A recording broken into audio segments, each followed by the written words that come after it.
다윗이 나아가 30세에 왕위에 올라 40년 동안 다스렸으되 헤브론에서 7년 6개월 동안 유다를 다스렸고 예루살렘에서 33년 동안 이스라엘과 유다를 다스렸더라. 아멘. 하나님 은혜를 감사함을 드립니다. 이 시간 우리의 예배를 받으심을 믿습니다. 우리를 위해 예비하신 여호와의 일회의 축복이 이 시간 있게 하시고 말씀을 들을 때 깨닫고 믿고 회개하고 자신을 새롭게 돌이키는 역사 있게 해 주시옵소서. 예수 그리스도 이름으로 이적과 기적과 구원의 감격들이 이 시간 이루어지게 해 주시옵소서.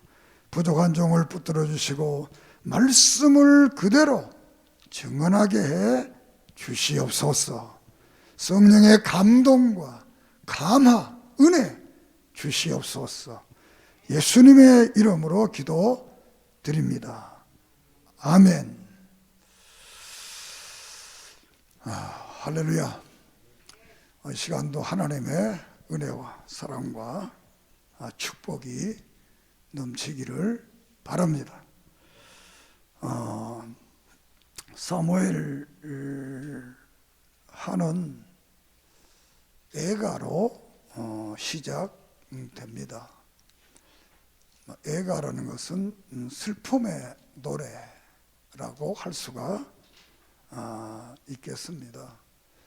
성경 중에 우리가 애가로 시작되는 성경이 에레미야 애가, 그것이 이제 애가로 시작됩니다.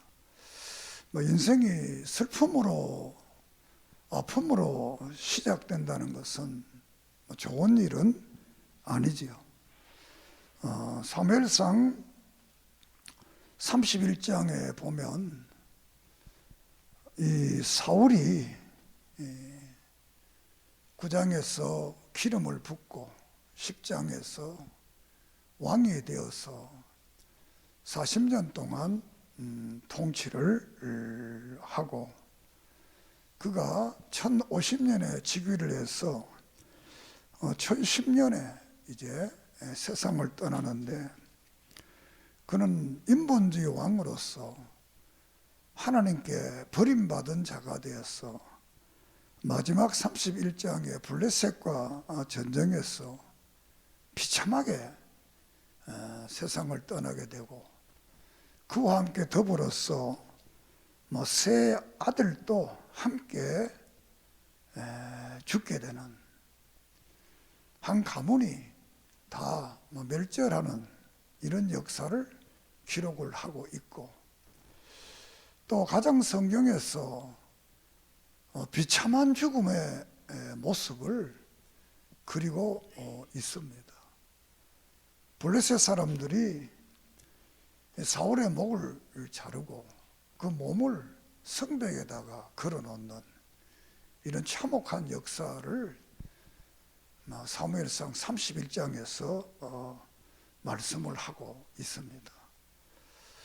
다시 말하면 죄의 심판이 얼마나 무섭다라는 것을 우리에게 보여줍니다. 죄 지으면 심판받는다. 그 심판은 믿음의 사람에게만 이루어지는 것이 아니고 믿지 않는 사람들에게도 이 심판은 이루어지는 겁니다. 하나님은 믿음의 사람을 축복하고 통치하는가 하면 믿지 않는 사람도 축복하고 통치하는 겁니다. 주님이 이 땅에 재림하실 그날까지는 악한 자에게도 햇볕을 주시고 비를 주시고 공기를 주시고 물을 주시고 선한 사람에게도 믿음의 사람에게도 햇볕을 주시고 공기를 주시고 물을 주시고 매일의 삶을 살아가도록 역사합니다. 그래서 이 사무엘 상하를 통해서 인본주의로 산 사람, 신본주의로 산 사람에 대한 말씀이 됩니다. 오늘 읽은 이 성경 말씀은 신본주의로 살았던 다윗은 헤브론에서 6년 반을, 7년 반을 이렇게 다스리고 또 예루살렘에서 33년을 다스렸다, 이렇게 말씀을 합니다. 그리고 이어서 다음 장에 가면 그의 아들 솔로몬이 왕이 되어 취임하는 역사를 기록을 하고 있습니다. 오늘 이 사무엘 하의 역사를 통해서 신본주의 왕의 삶을 여기서 이제 우리에게 보여주고 있습니다. 한 인생을 살아가면서 처음부터 끝까지 완벽한 인생을 사는 사람은 없다는 것을 우리에게 가르쳐 주고 있습니다. 그 완벽하지 않으면 어떻게 하느냐? 완벽하지 아니하면 하나님께 기도하고 그 하나님으로부터 오는 은혜를 통해서 늘 완벽해지도록 우리는 믿음을 가지고 성령의 능력을 힘입으면서 부단한 노력과 수고가 필요합니다. 믿습니까? 오늘의 우리의 삶을 교회의 삶인데, 이 교회의 삶은 거룩한 삶을 산다는 겁니다.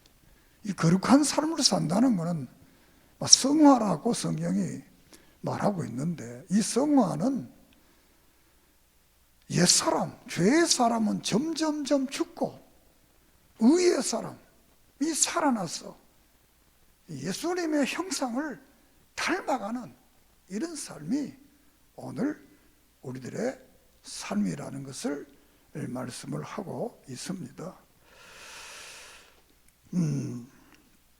자, 이렇게 해서 사울이 비참하게 세상을 떠나게 되니까 이제 다윗을 왕으로 세우게 됩니다. 그래서 1장에서 10장까지는 신본주의 왕 다윗에 대한 역사를 여기에 기록을 하고 있습니다. 자, 1장에서 이제 애가를 특별히 사울 왕가가 비참하게 죽는 것을 통해서 특별히 그의 아들 친구 사이였으니까 요나단을 생각하면서 활의 노래라는 이런 애가를 만들어서 부르게 되고, 2장에 가서 이 다윗은 이제 유다의 왕으로 오늘 말로 성경 7년 6개월 동안 헤브론에서 유다를 다스리는 왕으로, 물론 이 왕은 모든 통치권이 있는 것보다는 일종의 분봉왕이다. 왜냐하면 전쟁에 졌으니까 이 블레셋의 영역에 있는 그 땅에서 이제 블레셋이 그냥 묵인하는 그런 왕이었다. 그래서 북쪽에는 이제 5년 동안 이제 무정부 상태, 지도자가 없는 그런 상태로 있다가 5년 후에 사울의 아들이 이스보셋이 왕을 세워서 왕이 되어서 이제 2년을 다스리다가 이제 북쪽에는 완전히 왕가가 없어져 버리고 이제 다윗이 이제 즉위를 해서 강성하게 정치를 하고 이제 5장에 와서는 통일 왕국의 왕이 되는 겁니다. 여기 통일 왕국의 왕이 되면서 다윗은 이 예루살렘을 서울로 만들고 또 이 예루살렘에 하나님의 언약궤를 가지고 와서 이제 구약이 약속한 중앙성소 제도의 역사가 여기서 이제 시작되게 됩니다. 다윗의 역사 속에서 다윗이 사무엘을 통해서 기름 부음 받은 지 이제 22년 만에 통일 왕국의 왕이 되는 겁니다. 그러니까 22년 동안 다윗은 많은 고난을 겪었다, 이렇게 말씀할 수가 있겠습니다. 그리고 이제 뒤에 나오겠지만 이 고난과 함께 했던 다윗과 같이 했던 같은 도망자 소외된 사람들은 다윗 왕국을 세울 때 그 왕국의 주체적인 사람들이 되게 되는 겁니다. 한 교회나 한 국가나 한 사회는 그 사회를 위해 충성한 사람은 이렇게 주체적으로 하나님께서 축복을 한다는 것. 교회도 꾸준히 충성하고 헌신하면 이 교회 속에도 하나님이 또 더 잘 섬기려는 직분도 주시고 삶도 주시고 모든 것도 하나님께서 채워주실 줄 믿습니다. 왜? 그 집단과 그 기관을 유지하기 위해서는 혼자 하는 게 아니잖아요. 충성 사람들이 필요한 것. 그래서 다윗이 이제 22년 동안 정말 참고 견딘, 범죄하지 않고. 그래서 다윗 시편 40편에 본 다윗은 내가 참고 기다렸더니 하나님께서 나를 기가 막힌 웅덩이에서 나를 건져내셨다, 이렇게 말씀을 하고 있습니다.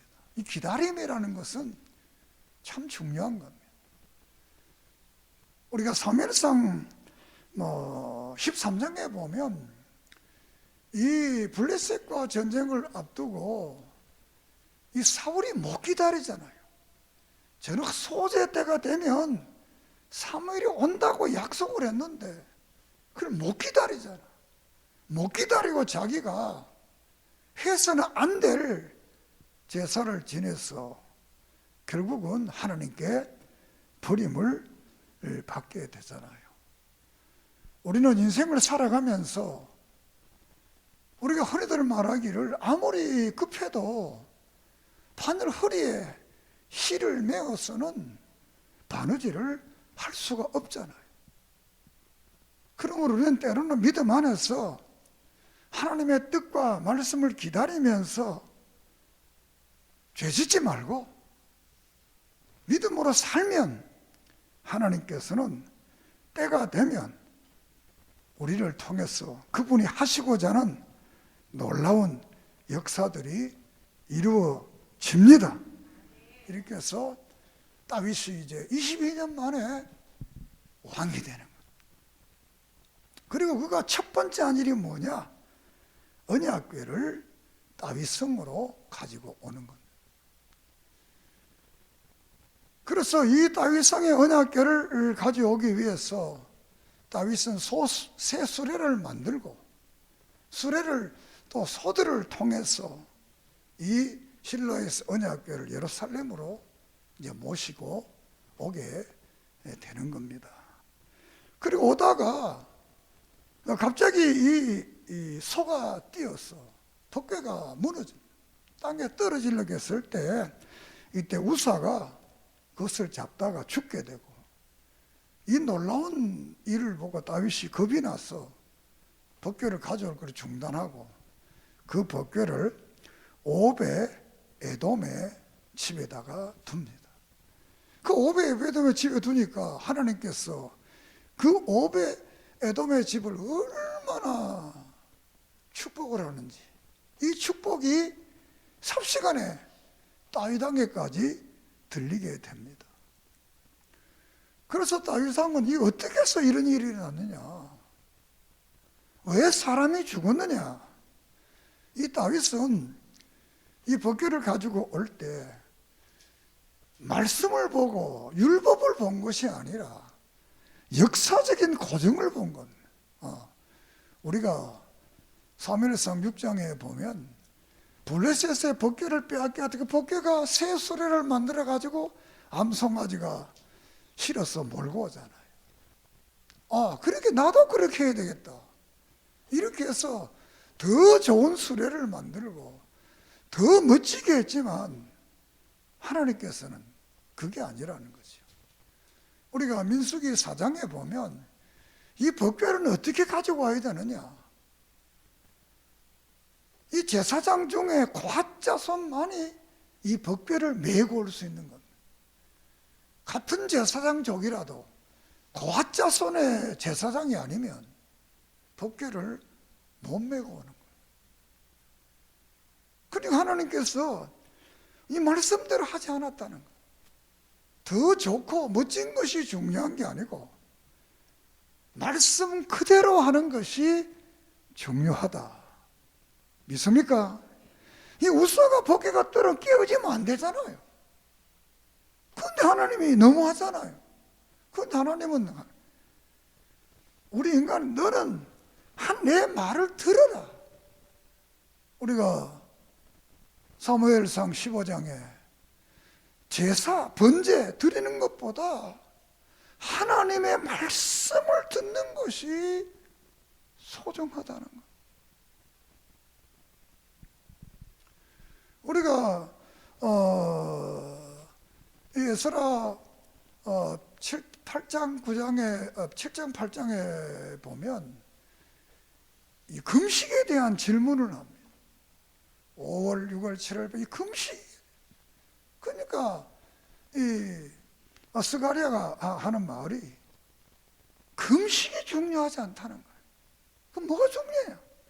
하나님의 말씀을 듣는 것이 중요하다. 믿습니까?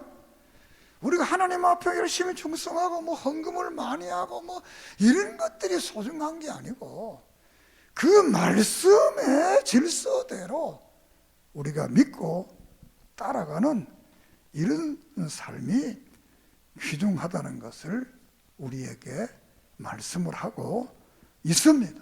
그리고 이 하나님의 역사 속에서는 말씀을 바탕으로 말씀대로 살아가야지 이방인들이 하는 그것을 본보고 하지 말라는 거예요. 그거는 잘못된 거라는 거예요. 오늘 믿음을 사는 우리는 늘 성경의 말씀 안에서 살아가는 그런 은혜가 있기를 바랍니다. 그리고 또 이 6장에서 미갈이 다시 이제 다윗이 이제 법궤를 이제 제사장들이 해서 메고 와서 이제 예루살렘으로 와서 성공을 하게 됩니다. 그때 다윗이 막 춤을 추었어. 그 당시는 보통적으로 오늘 같으면 속옷을 입는데 속옷을 안 입었던가 봐. 그러니까 보기 싫은 모습들이 나타나서 이제 부인이 이 말을 하게 됩니다. 그래서 다윗은 내가 하나님 보라고 했지 너 보고 한 게 아니다. 이렇게 해서 이 미갈을 별거를 하게 되고 결국은 헤어지게 되는 이런 역사를 가져오게 됩니다. 여기서 우리가 생각할 것은 오늘의 우리 믿음의 사람들이 특별히 예수 잘 믿는다는 사람들, 아주 열심히 믿는 사람들이 이런 일을 하는 사람들 많습니다. 내가 하나님 앞에 하면 되지 사람 이렇게 하는, 그렇지 않습니다. 우리는 하나님 앞에도 바르게 해야지만 사람 앞에도 바르게 해야 되는 겁니다. 성경 자체가 그 법궤가 들어올 때 벌거벗고 춤춰라 그랬으면 벌거벗고 춤춰야 됩니다. 그러나 그렇게 하지 않는 것 가지고 내가 좋아서 하나님을 좋게 하기 위해서 했다. 이렇게 하는 것은 모순이다. 우리가 고린도전서 10장에 보면 이런 말을, 모든 것은 가하나 유익하지 않다. 또 모든 것은 가하나 덕이 되지 않는다. 그 사람이 모든 걸 다 할 수 있다는 거예요. 그렇지만 덕스럽지 않은 건 하지 말라는 거예요. 그리고 유익하지 않는 것은 니만 좋다고 하지 말라는 거예요. 다른 사람 보라는 거예요. 이것을 우리가 영어로 아디아 폴라로 하는데, 분명히 하라 하지 마라 규정됐으면 그대로 해야 되지만 규정되지 않는 것을 가지고 자기만 좋다고 하면 안 된다는 거예요. 그건 다른 사람 생각해야 돼요. 모든 것은 가하지만 유익한 것이 아니고, 모든 것은 가하지만 덕이 안 된다. 이렇게 고린도전서 10장 23절에서 이렇게 말을 하는 거예요. 그렇기 때문에 오늘의 교회 공동체 속에서도 나만 이렇게 생각하면 안 되는 거예요. 성경에 정말 규정된 사건은 그는 남은 자의 사상으로 해야 되겠지만, 그렇지 않는 것을 가지고, 이 미갈이 누굽니까? 미갈은 사무엘상 19장에 다윗이 죽을 수밖에 그런 운명이었을 때 미랍 인형을 만들어서 침상에 두고 다윗을 창문으로 도망가게 한 사람이 이 미갈이. 어떤 면 자기의 생명의 은인이, 부인도 되고 생명의 은인도 됩니다. 우리는 이 땅에서 신앙생활하면서 하나님 중심, 교회 중심, 말씀 중심 소중합니다. 그러나 말씀이 없는 것을 가지고 나는 하나님을 기쁘게 한다, 그렇게 해서 다른 사람을 무시하고 다른 사람의 가슴을 아프게 하면 그거는 신앙인의 삶이 아닙니다. 믿습니까? 모든 것은 가하지만, 모든 것이 가하지만 유익하고 덕되는 것은 아니다 라고 말씀을 하고 있습니다. 하나님께서 이렇게 이제 다윗이 법궤를 성공적으로 제사장들이 메고 와서 예루살렘에 안치를 하게 되고, 이 7장에서 하나님께서 다윗에게 나타나서 다윗 언약을 세우게 됩니다. 다윗 언약은 한마디로 말하면, 너 앞에 있는 사울처럼 너희 자손들이 잘못해도 내가 채찍으로 때리고 징계는 좀 할지라도 그 왕위를 빼앗아서 너에게 준 것처럼 하지 않고 그 왕위가 영원하겠다라는 약속이 다윗 언약입니다. 이 언약의 역사는 이 다윗의 계보를 통해서 예수 그리스도에까지 이루어지는, 우리 다시 오실 예수님도 만왕의 왕으로 이 땅에 오시는 그 예수 그리스도의 계보까지 이어지는 이 역사의 언약을 우리에게 말씀을 하고 있습니다. 한 인생이 바른 길을 또 걸어가면 하나님은 그 한 인생의 그 작은 역사를 통해서 그 다음 세대와 그 다음 세대를 하나님께 축복한다는 것을 믿고, 여러분은 우리들의 세대 속에서 정말 바른 믿음과 바른 삶을 살리기를 바랍니다. 오늘은 어버이 주일이잖아요. 어린이 주일도 되잖아요. 부모를 공경하면 다음 세대끼리 하나님이 축복한다는 거예요. 오계명의 말씀도 똑같은 말을 하고 에베소 6장의 말도 똑같은 말을 해요. 오늘의 세대와 다음 세대까지 너희들이 잘 되고 장수할 것을 이제 말씀을 합니다. 그리고 이제 하나님이 다윗이 이제 예루살렘을 수도로 정하고 성막을 하나님 예루살렘에 이제 오게 하고, 그러니 하나님께서 다윗을 이제 축복을 하는 겁니다. 그래서 8장에는 어디로 가든지 하나님께서 그를 축복했다, 이렇게 말씀을 하고 있습니다. 그리고 이제 9장에서는 요나단의 아들 무비보셋을 아주 선대를 하고, 이제 10장에서는 이 다윗이 이제 암몬에 사신을 보냈다가 이제 수치를 당하는 이런 역사를 기록을 하고 있습니다. 이 수치를 당한 역사는 하나의 신호다, 이렇게 신호다. 하나님께서 다윗에게 신호를 준 거예요. 너 지금 정신 차려라. 너 지금 위험 수위가 지금 높아져 가고 있다. 이 말을 지금 하고 있는 겁니다. 우리가 인생을 살아가면서 하나님께서는 우리의 끊임없이 신호를 보내는 것. 이것은 다른 말로 하면 신령한 사람들, 영적 안테나가 아주 민감한 사람들은 이 신호를 잘 들을 수 있습니다.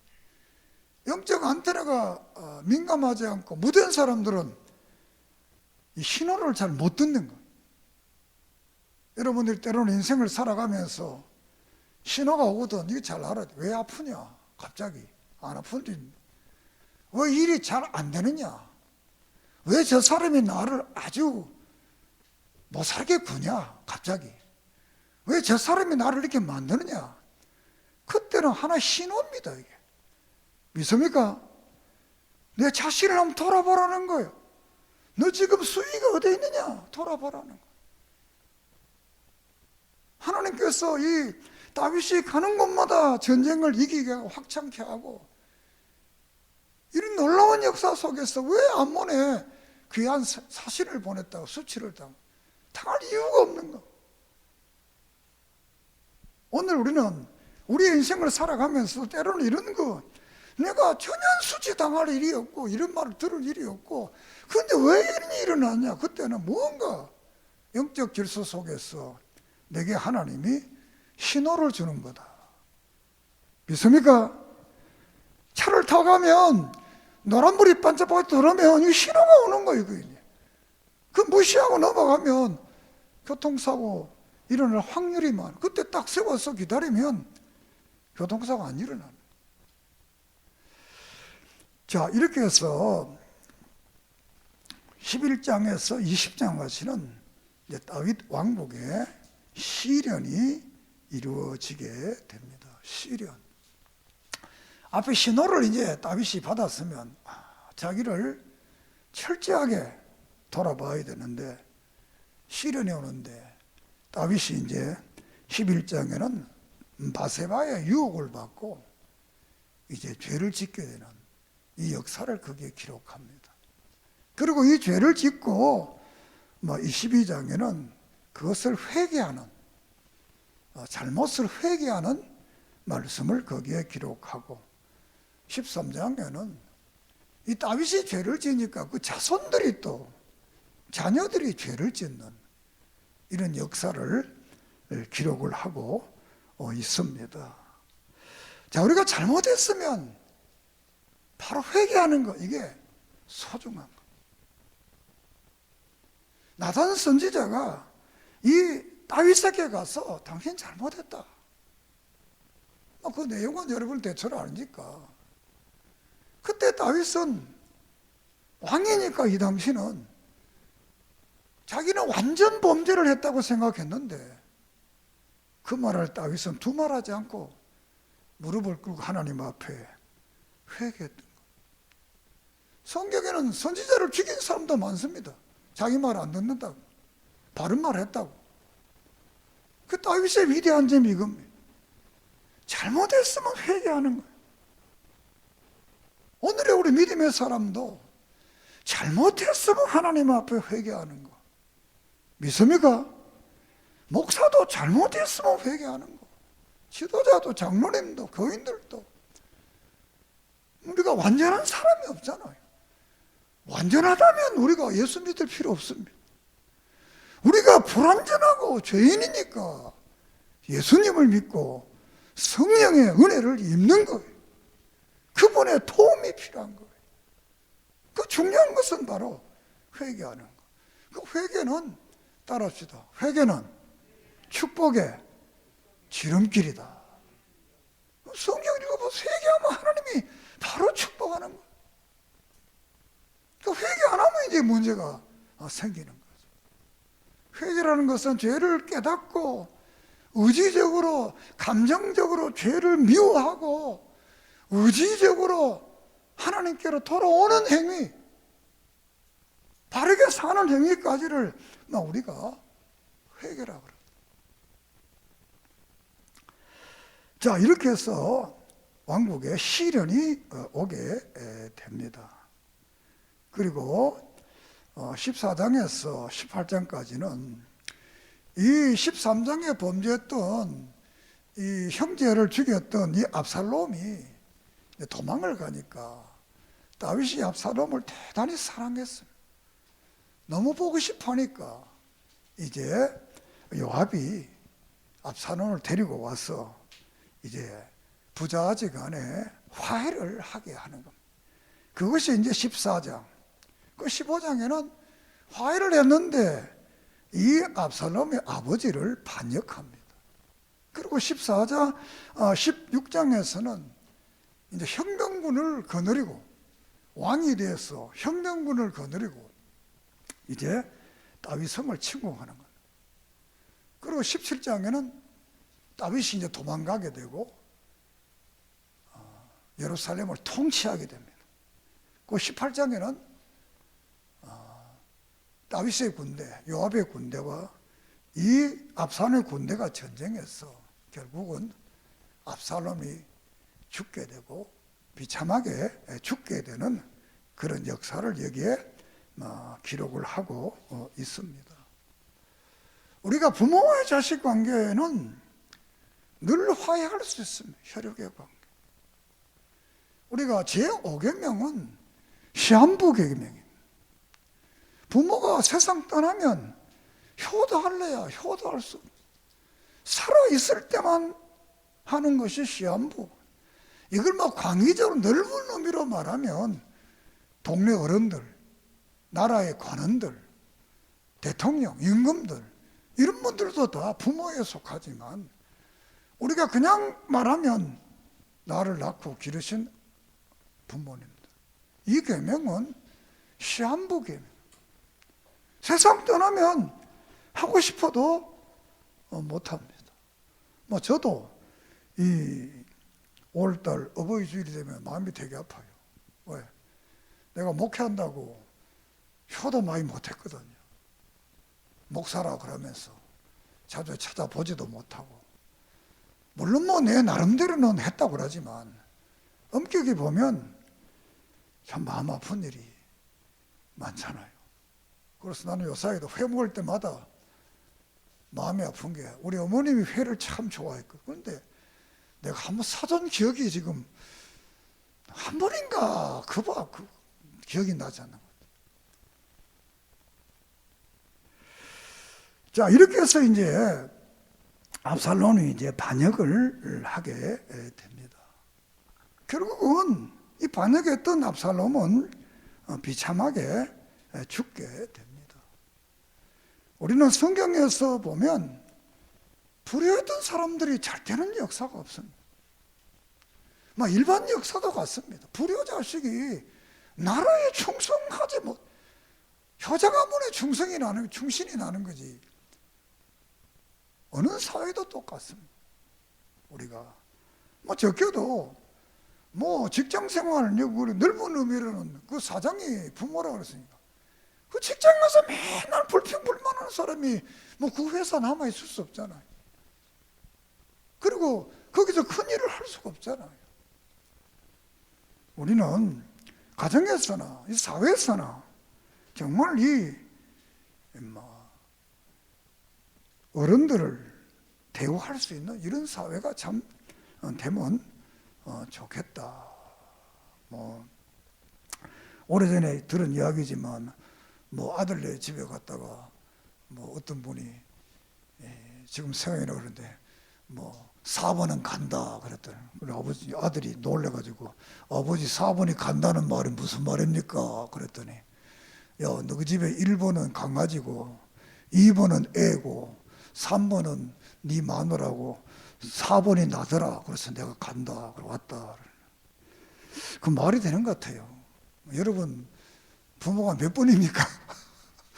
오늘은 이런 시대에 우리가 삽니다만, 우리가 솔로몬이 기도해서 복을 받았다. 솔로몬은 효자입니다. 압살롬, 아도니아 다 반역했잖아요. 솔로몬은 효자. 아버지 말을 그대로 듣고 성전을 세우는 거예요. 하나님 그러니까 솔로몬을 축복하는 것.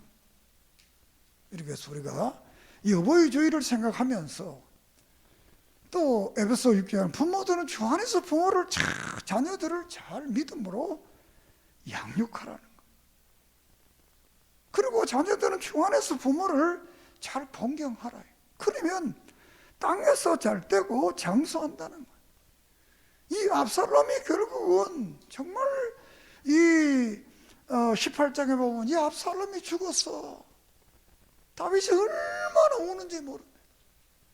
막 너무 많이 우니까 이 요압이 가서 그렇게 말합니다. 왕이요, 당신의 생명을 살린 이 장수들과 이 사람들을 이렇게 모욕할 수 있습니까? 우리가 다 죽고 압살롬이 살았더라면 당신도 죽고 다 죽는데 그를 왜 이렇게 슬퍼하면 어떻게 됩니까? 뭐 이렇게 해서 다윗이 정신을 차리고 이제 궁궐 앞에 나와서 승전에 대한 말씀을 합니다만, 이렇게 사랑했지. 근데 결국은 압살롬이 배반하고 그의 생이 비참한 역사를 가져오게 됩니다. 자, 그리고 마지막에 이제 다윗의 말년의 역사를 이제 기록을 하고 있습니다. 21장은 3년의 기근이 오고, 22장은 다윗의 승전가를 기록하고, 23장은 다윗의 유언을 말하고, 24장은 다윗이 사탄과의 전쟁에 대해서 말씀을 하고 있습니다. 여기서 중요한 것은 24장에 사탄과의 전쟁입니다. 이 성경 속에 다윗이 하나님 앞에 잘못한 것은 우리가 11장에 나오는 바세바 사건과 24장에 나오는 이 사탄과의 전쟁 사건인데, 사실 이 전쟁 사건은 성경이 명확하게 죄라라고 규정을 하고 있지는 않습니다. 이것은 바로 인구조사입니다. 인구조사. 성경에 인구조사를 하지 마라 이런 말은 없습니다. 성경은 인구조사를 했습니다. 인구조사를. 우리가 이 족보를 기록하는 것이 인구조사입니다. 그리고 우리가 이민수기에서 보면 저들이 광야에 들어가기 전에 조사를 하고 들어간 다음에 또 인구를 조사를 합니다. 그리고 에스라서를 보면 1차 교환에서도 인구를 조사합니다. 그리고 2차 교환에서 또 인구를 조사합니다. 인구 숫자를 씁니다. 그런데 왜 그러느냐? 여기는 아마 다윗이 이제 또 이렇게 또 잘 되니까 교만해질까봐 인간을 너무 의지하고 하나님만 의지하라는 거예요. 믿습니까? 사람 의지하지 하나님 의지, 그러면 된다는 거예요. 우리가 신명기 17장에 왕이 되면 성경을 등사해서 머리맡에 두고 이걸 하루 보면서 이 나라를 다스려라. 그러면 그 나라가 된다는 거예요. 이것은 다윗 왕국만 아니고 오늘의 교회도, 오늘의 여러분의 가정도 우리가 말씀 안에서 가정을 다스리면 그 가정은 복된 가정이 될 줄을 믿습니다. 그래서 하나님께서 이 다윗에게 말을 합니다. 너 7년 기근을 당하겠냐? 안 그러면 석 달 동안 원수들에게 전쟁이 나서 피해 다니겠느냐? 안 그러면 3일 동안 온역이 이 땅에 임해서 그 온역 가운데 살겠느냐? 이렇게 말할 때 다윗은 나는 그냥 하나님 앞에서 벌 받겠다. 온역을 당할 것을 말합니다. 이렇게 해서 이 온역이 3일 동안에 성경은 7만 명이 죽었다. 7만 명.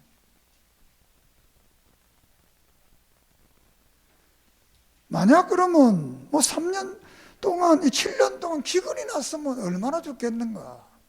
이보다 더 죽겠지요. 전쟁이 나면 이보다 더 죽겠지요. 어떻게 7만 명은 적은 숫자가 아닙니다. 그런데 이 7만 명의 문제의 해결이 이 아루나의 타작마당에서 천사를 만나고 거기서 이제 하나님 앞에 번제를 드리게 됩니다. 뭐 성경에서는 오르난의 타작마당이라고 합니다. 그러나 이것은 원말은 아루나가 맞고 뭐 히브리식으로 하면 오르난이라 이렇게 번역이 되겠습니다. 여기서 이제 다윗이 하나님 앞에 번제를 드립니다. 이 번제를 통해서 이제 연병이 다 없어지는 이런 놀라운 역사를 그게 다른 번제라는 제사를 드렸다는 거예요.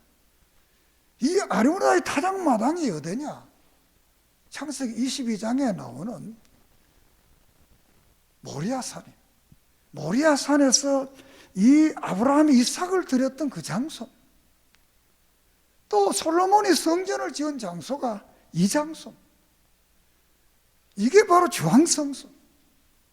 여기서 예배를 드림으로 모든 문제가 해결되었다. 우리가 기독교 모든 믿음의 사람들의 역사에서 가장 소중한 예배입니다. 예배 생활에 승리하면 모든 삶에 여러분들이 승리할 수 있습니다. 예배에 실패하면 다 실패합니다. 이 예배를 통해서 신구약 말씀이 증언되고 예배를 통해서 여러분들의 삶의 건덕을 이 예배를 통해 증언하기 때문에 우리가 룻기서를 보면 이 나오미가 그런 말을 했어요. 동네 사람들이 이제 나오미가 고향으로 돌아오니까 나오미다 이렇게 말해요.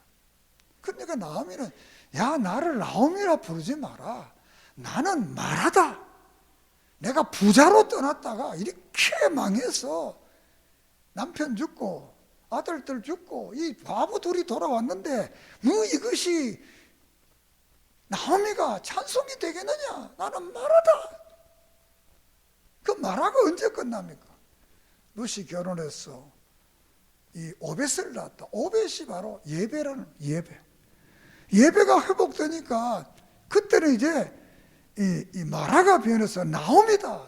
다시 사람들이 나오미라고 부르게 되는.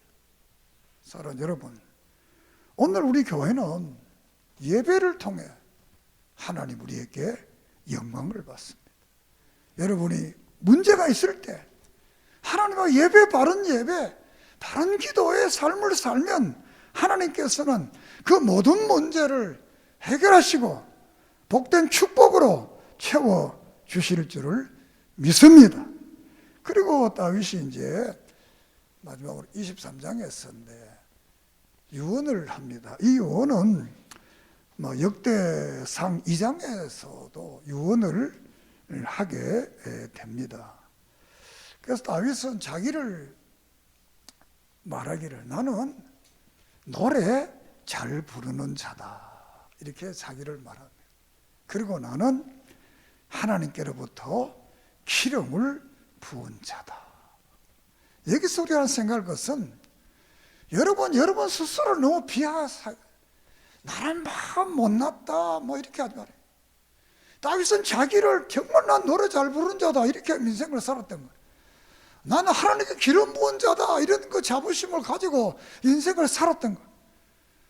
여러분은 하나님 주신 사명, 축복, 달란트 거기에 대한 자부심을 가지고 인생을 사세요. 사람이 다 잘 될 수 없는 거죠. 주신 자기의 주신 그 특성을 가지고 감사해야 되는 겁니다.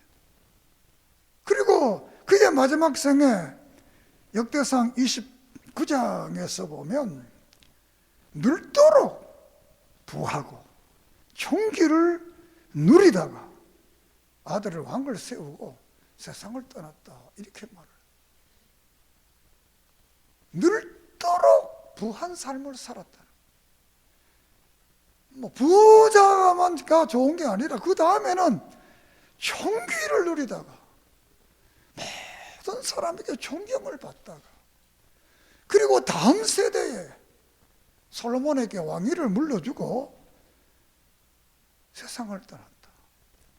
정말 성경 속에 이 다윗은 이름 없는 이 베들레헴의 8째 아들로 태어났어. 22년의 파란만장한 그 고난의 역사 속에서 오직 여호와의 신앙, 오직 하나님이 기뻐하는 신앙. 그래서 이 사도 바울은 이 다윗을 사도행전 14장에서 하나님의 마음에 합한 자라, 이렇게 13장에서 이렇게 합한 자다. 정말 오늘 이 어버이 주일을 통해서 정말 우리는 다윗의 길을 걸어가고 솔로몬처럼 이 효도하는 이런 삶을 살아서 우리의 마지막이 다윗처럼 늘도록 부유하고 존귀하고 다음 세대를 위해서 복된 역사를 만들어가는 그런 복된 믿음의 사람 되기를 주의 이름으로 축원합니다. 기도드리겠습니다. 하나님 감사합니다. 오늘 사무엘 하를 통해 인본주의자의 비참한 말로와 여호와의 중심, 오직 하나님을 사랑했던 이 다윗의 삶을 보며 그의 인생에 어려움도 있고 문제도 있지만 그는 회개하고 정말 하나님의 마음에 드는 자로서 나의 힘이 되신 여호와여, 내가 주를 사랑합니다, 이런 고백을 하면서 믿음으로 산 그를 늘도록 부하게 하시고 존귀하게 하시고 다음 세대를 이어가는 이 놀라운 축복을 주신 이 다윗을 보면서 영원한 예수 그리스도, 이 왕을 우리는 사모하면서 우리의 삶도 이런 삶이 되어지도록 축복해 주시고 이 가정의 달에 모든 가정들이 우로는 하나님께 효도하고 알로는 부모님께 효도하고 형제 우애하고 이웃과 함께하는 복된 역사가 있게 해 주시옵소서. 예수님의 이름으로 기도드립니다. 아멘.